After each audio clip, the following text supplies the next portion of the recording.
Epstein file সম্পর্কে আপনি কতটুকু জানেন? একজন মানুষ নির্জন একটি দ্বীপ, যেখানে 13 থেকে 14 বছর বয়সী মেয়েদেরকে নিয়ে গিয়ে দেশের বড় বড় নেতাদের কাছে পাচার করা হতো বা তাদের মনোরঞ্জনের জন্য পেশ করা হতো, যাদের মধ্যে রয়েছে Donald Trump, Elon Musk, Stephen Hawking এবং মাইকেল জ্যাকসনের মতো তারকারা। এই সব কিছুই তো আমরা জানি, তাই না? কিন্তু প্রশ্ন হচ্ছে, এই ঘটনার কতটুকু সত্য?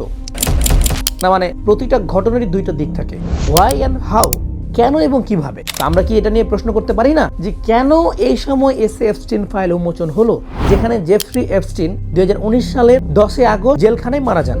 তিনি মারা গেছেন আজ থেকে 6-7 বছর আগে। তিনি যখন মারা গেলেন তখন এই ফাইল উন্মোচন না হয়ে এই 2025-26 সালে এসে কেন উন্মোচন হলো? এর পিছনে কি রয়েছে বিশেষ কোনো কারণ? 2 নম্বর প্রশ্ন, এপস্টিন ফাইলে যতগুলো তথ্য, চিত্র এবং ভিডিও চিত্র দেখানো হয়েছে তার সবগুলো কি সত্য নাকি কিছুটা এআই জেনারেটেড? কারণ আমরা জানি এখন এআই দুনিয়া, এআই দিয়ে অনেক কিছু তৈরি করা যায়। আজকের ভিডিওতে আমরা এই সকল প্রশ্নের উত্তর খুঁজে বের করব এবং এপস্টিন ফাইল সম্পর্কে এমন কিছু তথ্য আপনাদের সামনে তুলে ধরব যেটা আজ পর্যন্ত কেউ বলেনি। সাল 1953 20 জানুয়ারি আমেরিকার এক ইহুদি পরিবারে একটি শিশু জন্মগ্রহণ করেন, যার নাম হচ্ছে জেফ্রি এডওয়ার্ড এপস্টিন।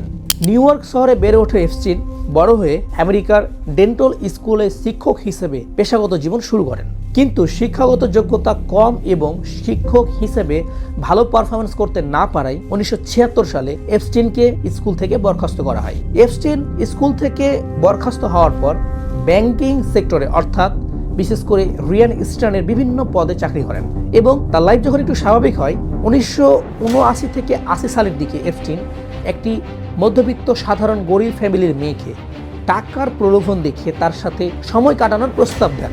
মেয়েটিও তখন টাকার লোভে পড়ে তার প্রস্তাবে রাজি হয়ে যায়। এই ঘটনা আবার এপস্টিনের কিছু সহযোগী আন্দাজ করতে পেরে তারাও এপস্টিনের কাছে গিয়ে বলেন তারাও নাকি সেই মেয়েটির সাথে সময় কাটাতে চায়। এপস্টিন বিষয়টি বুঝতে পেরে বুদ্ধিমত্তার সাথে তাদের কাছে একটি মোটা অঙ্কের টাকা দাবি করে। যেহেতু মেয়েটির বয়স ছিল অনেক কম এবং দেখতে ছিল একটু সুন্দর, তাই তার সহযোগীরা মোটা অঙ্কের টাকার বিনিময়ে হলেও সেই মেয়েটির সাথে সময় কাটাতে চায়, যার ফল এপস্টিন সেই মেয়েটিকে আরও কিছু টাকা দিয়ে বুঝিয়ে তাদের সাথে সময় কাটানোর জন্য রাজি করে ফেলেন। ঠিক তখনই এপস্টিনের মাথায় একটি ব্যবসায়িক আইডিয়া আসে। তিনি বুঝে যান যে আসলে কিভাবে অনেক টাকা একবারে ইনকাম করা যায়। তখন থেকে এপস্টিন ধীরে ধীরে একজন নারী ও শিশু পাচারকারী দালালে পরিণত হন। ভাগ্য তাকে এমন জায়গায় নিয়ে যায় যা সে কখনোই কল্পনা করেনি। তার নেটওয়ার্ক সাধারণ মানুষের ধরাছোঁয়ার বাইরে চলে যান। তার জীবন একদম রাজা বাদশাদের মতো চলতে থাকে। কিন্তু এপস্টিন এখানেই থেমে যান। তিনি তার ব্যবসাকে আরও বেশি প্রসারিত করতে চেয়েছিলেন। তিনি তার নিজস্ব একটা এম্পায়ার তৈরি করতে চেয়েছিলেন, যার ফলে 1998 সালে $7.59 মিলিয়ন দিয়ে একটি 75 একর আইল্যান্ড ক্রয় করে তার ব্যবসাকে প্রাইভেট রাখার জন্য এবং আরও বেশি সেফলি ব্যবসা করার জন্য। এভাবে তার দিন খুব ভালোই চলতে থাকে। তার ক্ষমতা একদম আকাশচুম্বী। কিন্তু ঘটনা মোড় নেয় 2005 সালের দিকে গিয়ে। ফ্লোরিডার একজন অভিভাবক ফ্লোরিডার পুলিশের কাছে গিয়ে অভিযোগ করেন যে এপস্টিন তার 14 বছর বয়সী মেয়ের সাথে যৌন অত্যাচার করেছে। ফ্লোরিডার পাম বিচের পুলিশ তখন এপস্টিনের বিরুদ্ধে তদন্ত করতে শুরু করে। যেহেতু এপস্টিনের একটু ক্ষমতা অনেক বেশি ছিল বা টাকা ছিল, তাই সরাসরি ফ্লোরিডার পুলিশ তার উপর কোনো প্রকার চাপ সৃষ্টি করতে পারেনি। কিন্তু তদন্ত করতে করতে ফ্লোরিডার পুলিশ প্রায় 36 জন মহিলাকে শনাক্ত করেন, যাদের মধ্যে বেশিরভাগই ছিল 13-14 বছর বয়সেরও কম বয়সী মেয়ে, যাদের উপর এপস্টিন, তার সহযোগী এবং তার কাস্টমাররা যৌন অত্যাচার চালিয়েছে। কিন্তু তারপরেও সঠিক তথ্য, চিত্র, উপাত্ত না থাকার ফলে এবং এপস্টিনের ক্ষমতা অনেক আকাশচুম্বী হওয়ার ফলে তাকে পুলিশ গ্রেপ্তার করতে পারে না। ভেতরে ভেতরে এপস্টিনের বিরুদ্ধে ফ্লোরিডার পুলিশ তদন্ত করতেই থাকে এবং তদন্ত করতে করতে এক পর্যায়ে 2008 সালে গিয়ে এপস্টিনকে গ্রেপ্তার করা হয়।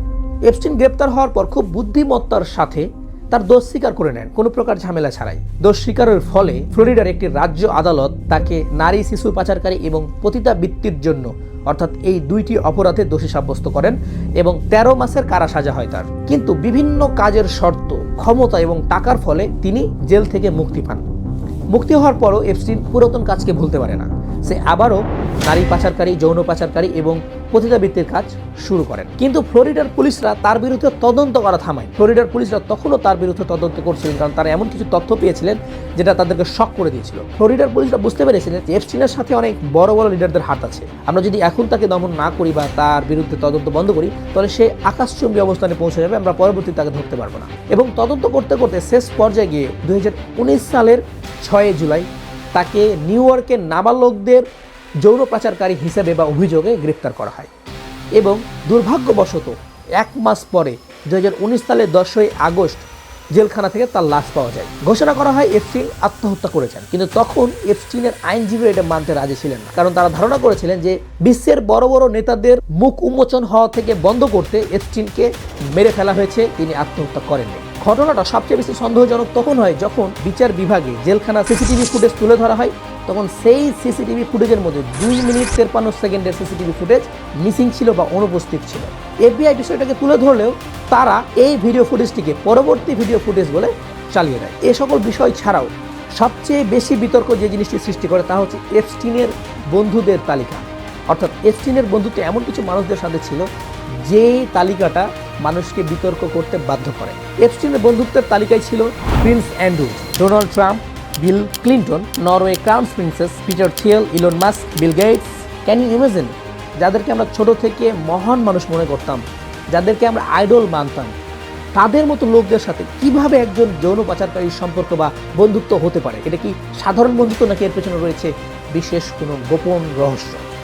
এই বিষয়গুলোই তখনকার মানুষদের মনে প্রশ্ন তৈরি করে, কিন্তু প্রশ্ন করে কোনো লাভ হয় না, কারণ এই লিস্টে যাদের নাম উঠে এসেছিল সবাই ছিল ক্ষমতাশীল নেতা বা বিজনেসম্যান।